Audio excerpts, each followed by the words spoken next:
Hello, everyone. So I'm going to do something here that I haven't done before, and that's to take a little look at the upcoming lunar cycle. What I'll do is really offer some themes and perspectives on what's emerging. Now, when we start with the lunar cycle, it's always useful to just look at the imprint of the new moon. The starting of everything is always the seeding. So the chart of the new moon is very useful.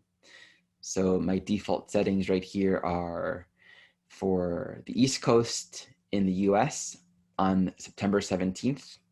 Most of the world, this new moon will be on September 17th at 25 degrees Virgo.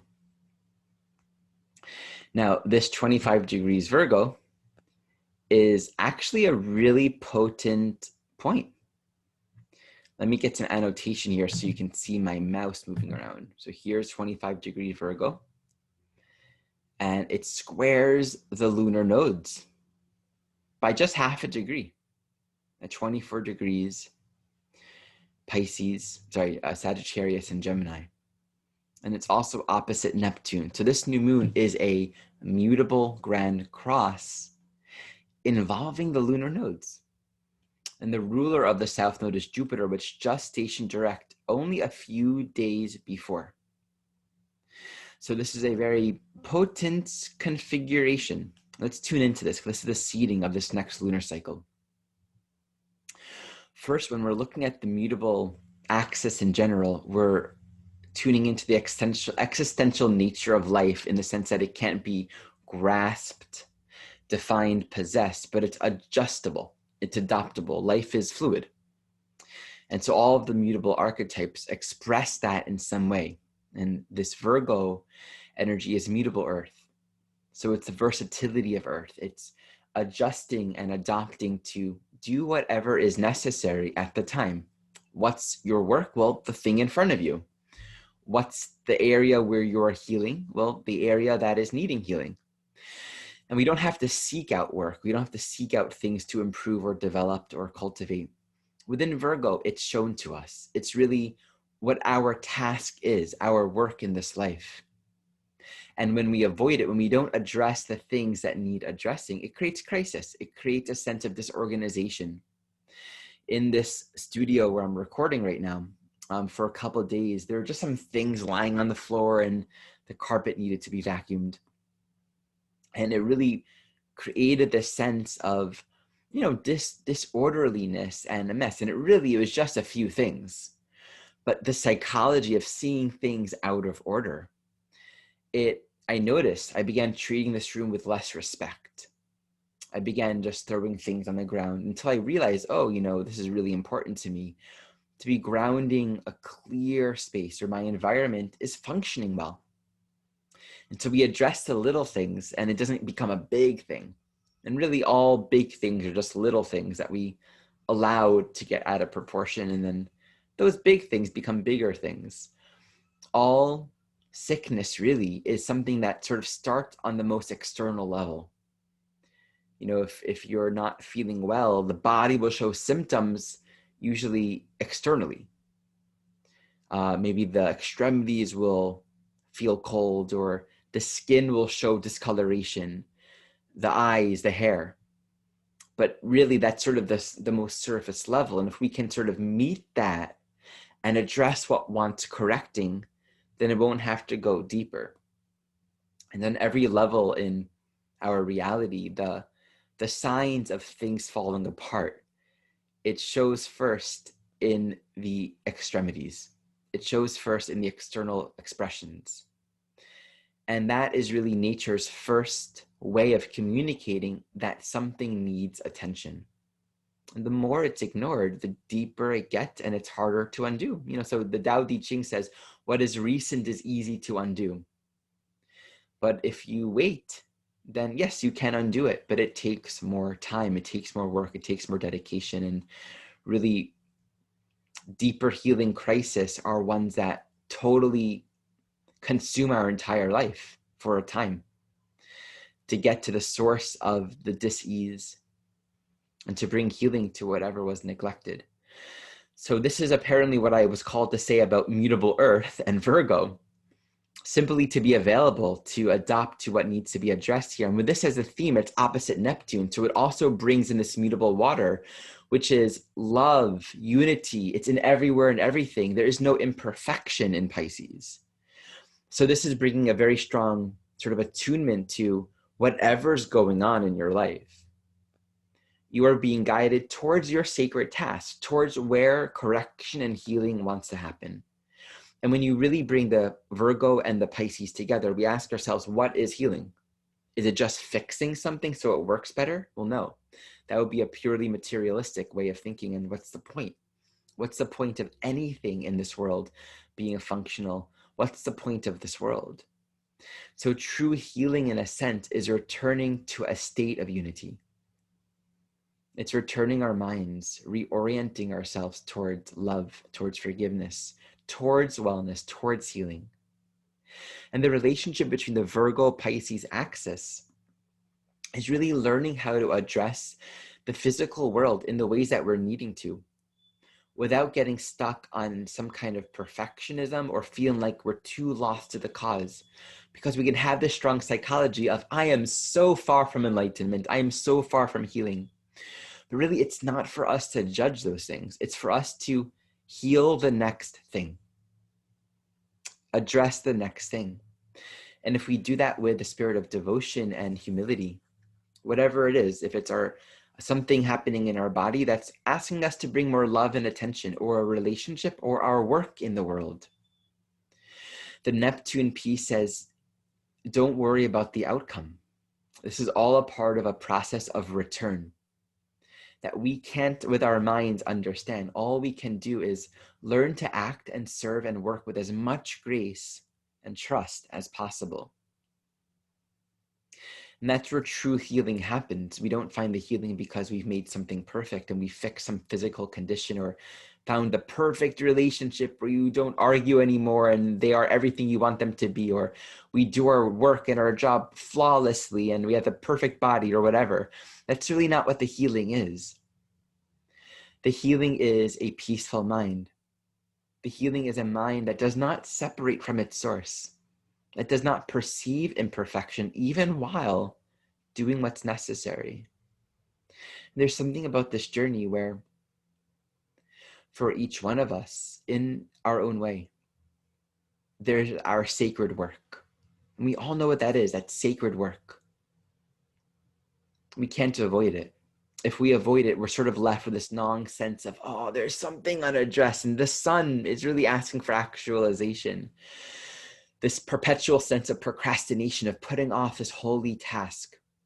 Whatever that is, the tendency within Virgo, especially if you bring Pisces into the picture, is to put off the work that is in front of us because of the feeling of, well, I'm not good enough anyway, or I'll do it, but then, I'll mess it up, or things will still go wrong.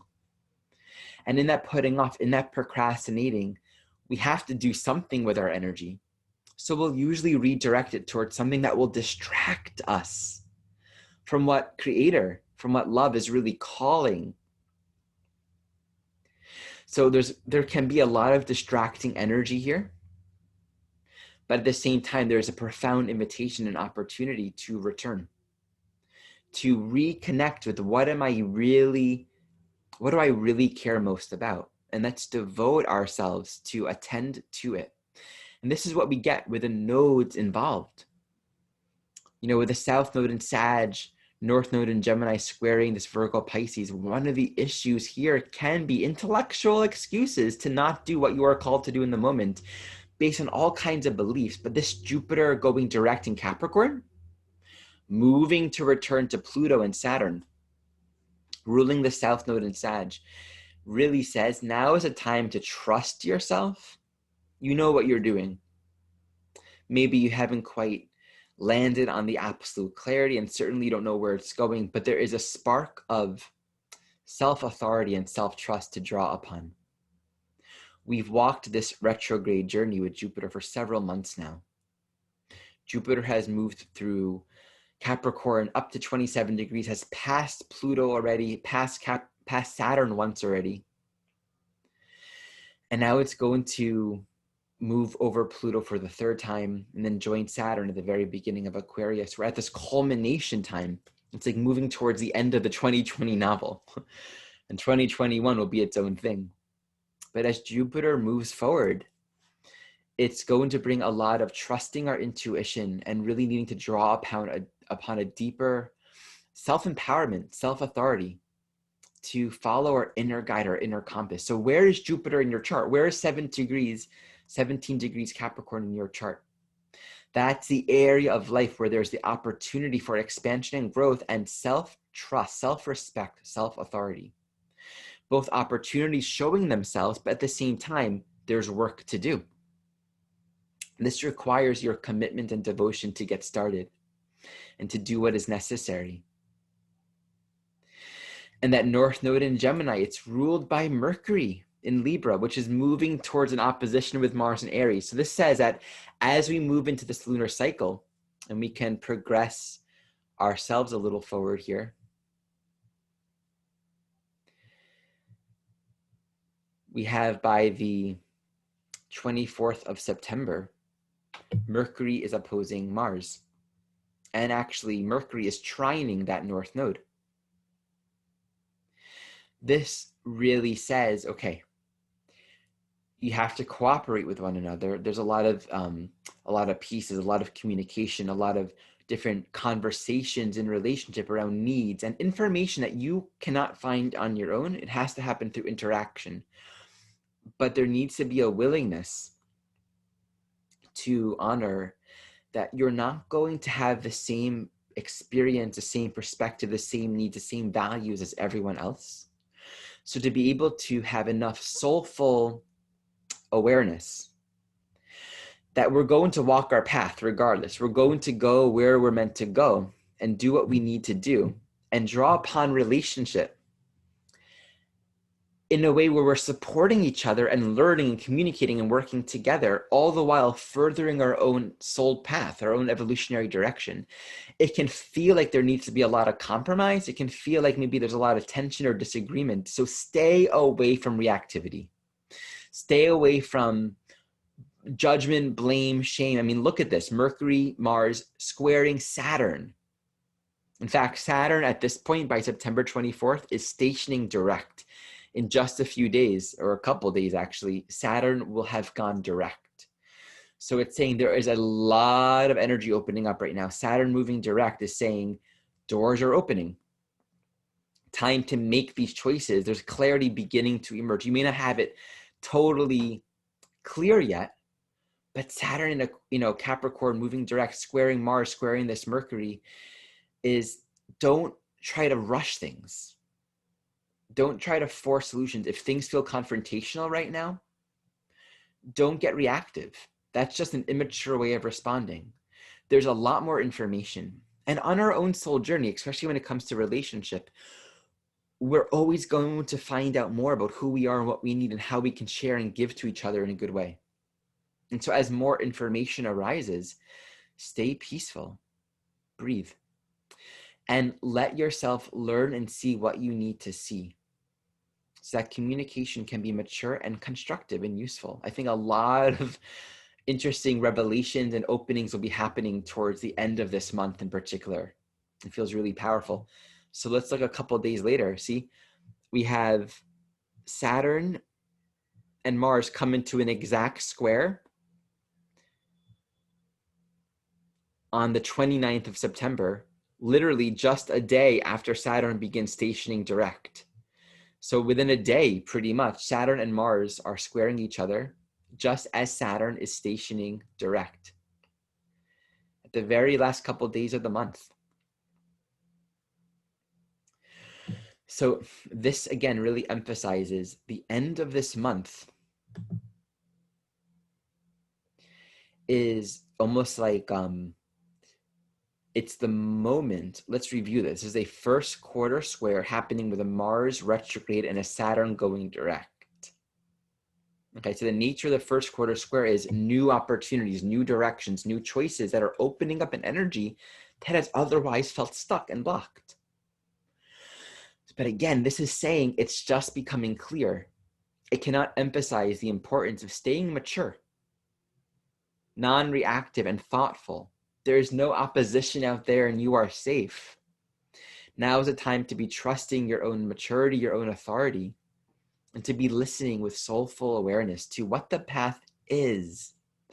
Our choices and how we navigate the terrain, the way in which we move through life is so much more important than the direct linear thing that we do. But the grace and the responsibility, the self-responsibility with which we act, that's the path that we are creating. And that really makes a distinction between people that seem very successful in this world, but they're living against their conscience. But they tell themselves, well, I got to do this, this, and that to succeed or to get my needs met or whatever. But there's a guilt inside, and they have to defend that guilt to prove that they're justified. And to act in any aggressive way, we have to justify that that aggression is needed, which means we're solidifying a perception that the world is basically a competitive place. So this is a time to really anchor and cultivate more mastery in how we're choosing to move through this life. We see at that time that the moon is also with Pisces and squaring the node. So again, it really kind of rehashes the imprint of this new lunar cycle itself. And when we look at Neptune squaring the node, which I'll speak to in a moment, it's really saying at the core, your mind is being completely disorganized here. All of your ideas about where you're going and what's supposed to happen are just that. The path forward and the vision itself is found in love, is found in peace, is found in grace, is found in trust and surrender, is found through forgiveness. Anything else that is not cleared and purified through the vision of peace and forgiveness and permission and trust is just the past. And then we become very disillusioned when we think things are going a certain way because we dreamt it, we had an intuition, we thought this, we had this feeling, but then it doesn't go that way. When we hold on to a fixed idea of anything, we set ourselves up for disappointment. And this is really a big theme here with Neptune squaring the node. So with Moon on Neptune, it's going to sort of emphasize that sense of keep quiet on the inside. Be open to the connections and the synchronicities. But be very aware of where we might be setting ourselves up for disillusionment. And on the other end of that is a path of grace and miracles and joy that is not of our own making. And this is one of the teachings in general with Neptune squaring the nodes. And I want to say this first. Let's progress to the full moon just to get a look at that. And I'll speak more about the energy of Neptune squaring the nodes. So here we have on October 1st, the full moon at 9 degrees, Aries, Libra. It's right there with Chiron. That's a very powerful full moon. So let's put that aside for a moment. I just want to take note. Neptune's at 19 degrees, going retrograde. The nodes are at 22 degrees, also going retrograde. Pretty much with both of their movements and the rate at which they're moving, until the end of the year, they're always going to be within 3 degrees of each other. Neptune is going to be at a very tight square with the nodes till like February of next year. So just take a look at that with me for a moment. We're in October. I'm going to go 1 month by 1 month. Here's Neptune, 18 degrees, nodes at 20. 1 month later, nodes at 19, Neptune at 18. So they passed the exact square point now. Oh no, they haven't passed this. They're still approaching. They're both going Neptune gestation direct, and they're about to square each other. Here, nodes at 19, and Neptune still at 18 in January. They haven't actually met yet. Now Neptune at 19, nodes at 18. So somewhere in January of 2021, do Neptune and the nodes finally come into an exact square. Until then, they're 3 degrees or less in orb. And then see, even after February, we're into March. And then by March, we have a 5-degree separation, which is still tight. So it just really to help us appreciate that this Neptune theme, it's been with us for a while, but it's now starting to really lock in. You know, it's like hanging out there almost at that exact square point for the next several months until 2021. So Neptune squaring the nodes is really about referencing our intuition and a knowing of joy and peace and wholeness and wellness and healing that doesn't come from our logically ordered way of thinking. When this happens, I'll be happy. When you change, I'll be happy. When I get this, this, and that, I'll finally be at peace. It says, throw away the map. Throw away the insistent need to logically order your life to make sense of everything and everyone. And Neptune always says, focus on spirit first. Everything else will resolve. Seek the kingdom of heaven first, and all else shall be given unto you. I think for many souls, this can be a deeply confusing experience, and to kind of tune into where's that, 18, 19, 20 degree mutable in your chart. But it really does hold the opportunity for spirit's plan to work through. There's a teaching that Creator will use our relationships, will use the body, will use time and space for the greatest purposes of healing and unification if we allow that to be so. If we stop trying to say what everything means and what everything is supposed to be for, deciding on our own what things are and what they mean for us and what their purpose and value is, if we practice giving everything back to the source, then love will use it for healing, to restore unity and wellness and peace and joy in our lives. But we need to then relinquish our sense of control, our entitlement to decide what this world is about. So I feel I will probably make more videos and speak more in the future about this Neptune nodal square, because it's an important part of this theme. And I just want to say that this coming lunar cycle starts off with that.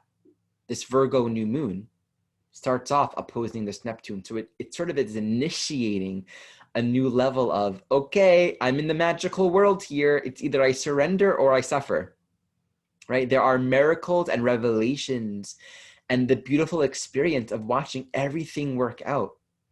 Only if we really allow ourselves to not assume control, to not assume meaning for what we see this world, for what everyone and everything is. So it's going to be a very powerful month. Now we look at this full moon just halfway through this lunar cycle. This is fun.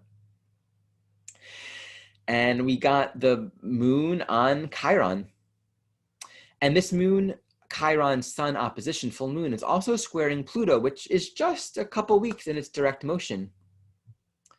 Looks like it's also squaring Pallas. Sorry, let's see. What is that? Oh, that's, yeah, Pallas Athene. My Zoom thing was blocking Pallas. Let me get the annotation back on. Okay. So that's a very cardinal, very moving, very shaking, very instigating kind of energy.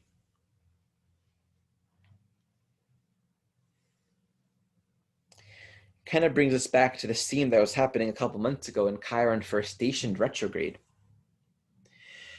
It is asking us to trust ourselves and to make choices. I feel in this whole cycle, this is probably one of the first moments in this particular lunar cycle in the beginning of October where we are asked to make some choices. Beginning of the month, full moon, this Aries energy is really strong, really powerful, and it's squaring this Capricorn energy. And Pallas Athene really says there's mission, there's purpose coming from outside of your own knowing. It's like given to you to act upon. So trusting our own authority, and again, always staying non-confrontational, staying peaceful is always really important when strong Aries energy is implicated. With Chiron in the picture, it does emphasize the potential tenderness or vulnerability of trusting yourself, of walking your own path in life. Do I feel strong enough? Am I afraid of judgment? Will other people accept me? So these are really energetics to pay attention to. At this time, we see that Mercury, the ruler of the North Node, is in Scorpio, and it's moving towards an opposition with Uranus. So in some sense, this is an energy to work with. This can actually allow us to see through a lot of our limiting thoughts, where we are getting entangled in limited views and perspectives. This kind of reminds me and my partner were rearranging furniture in the living room, but we were really facing this limitation because the structure of the living room itself doesn't allow us to make a lot of changes. Like the way it's built, the way it's designed, you're limited in your options. And so what we're learning to rearrange things, to make things work, we actually have to think of everything differently. Instead of working within the frame and the structure of the room, it's actually using the structure in a completely different way. You know, an example of this could be, you know, in that corner, there's a table that's built into the structure of, like, it's actually built into the floor. And we've been using it as a table. What if we redesign that table to serve as a different function, instead of keeping the mind stuck on this is a table? And just to imagine, what is it like to bring that open-mindedness, that thinking, into every part of our life, where we see things as a thing, and then we're trying to organize ourselves around the things that we've seen. But to really open our mind and see that there are possibilities that are beyond the boxes that we're familiar with. So I think there's a growing sense of creative possibilities that maybe we can't see very well. But it does ask us to sort of take a step back and not get too obsessed, not get too entangled, too concerned with, you know, making everything fit this logical linear perspective that we think it needs to be. So this Mercury Uranus really, it perfects at,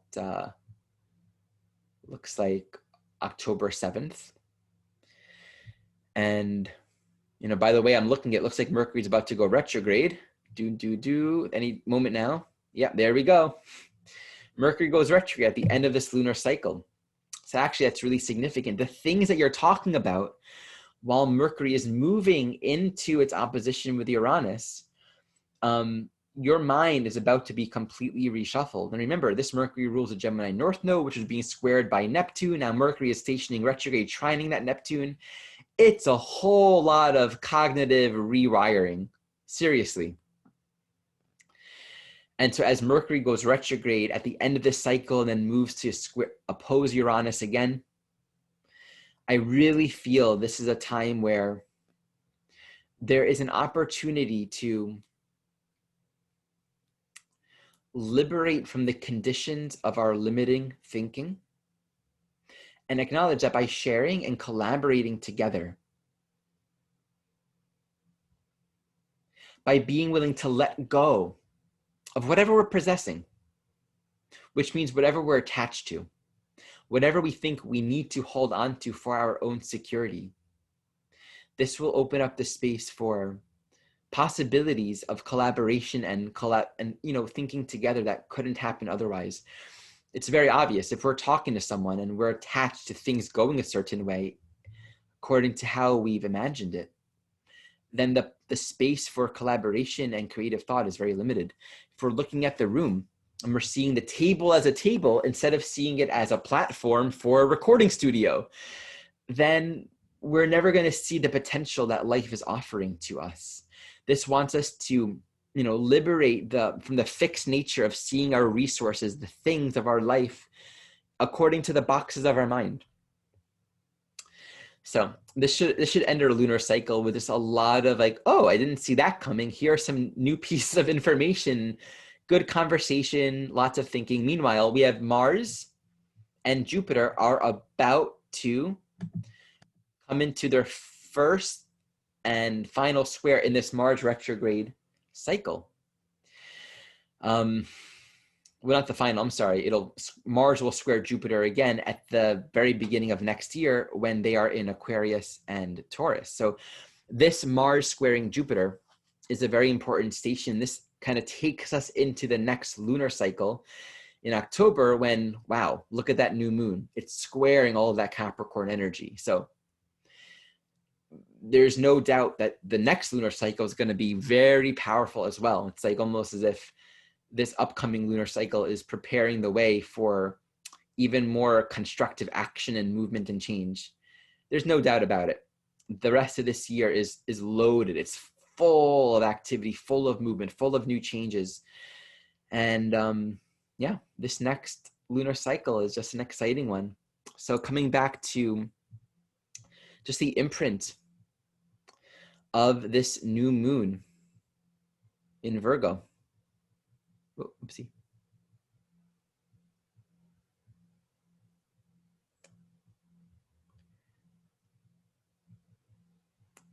The prayer and the reminder in this imprint is do your work. See what is in front of us to do and take it step by step. One of the teachings of life is we had no clue it would be like this, you know? If someone told you, here are all the setbacks and challenges and things you're gonna have to work on, you know, you'd be like, get me back in there. I don't want to do this. Yeah, there's no example of a soul that doesn't come into this life and isn't faced with the necessity of dealing with the reality of healing. And it's an honor to get to use our life for the purposes of healing and restoring unity and peace wherever we can. It is a very good use of this life. And I feel that for any one of us that feels a devotion to get on track with our service, to being available to serve others and to find our greatest joy in doing the work that we are here to do. You know, Jeffrey Wolf Green has a quote that said, how to find happiness. Earnestly demonstrate a desire to know what Creator wants you to do and do it. You know, earnestly desire to serve in a way that is most authentic and natural to who you are as you are created to be, and then do it. This, I find, is really the most direct path to joy. And then we can really surrender the sense of it taking a long time, there being a lot of work to do. We do find more peace in the present moment, and paradoxically, we arrive before we arrive. All right, much love and joy to us all.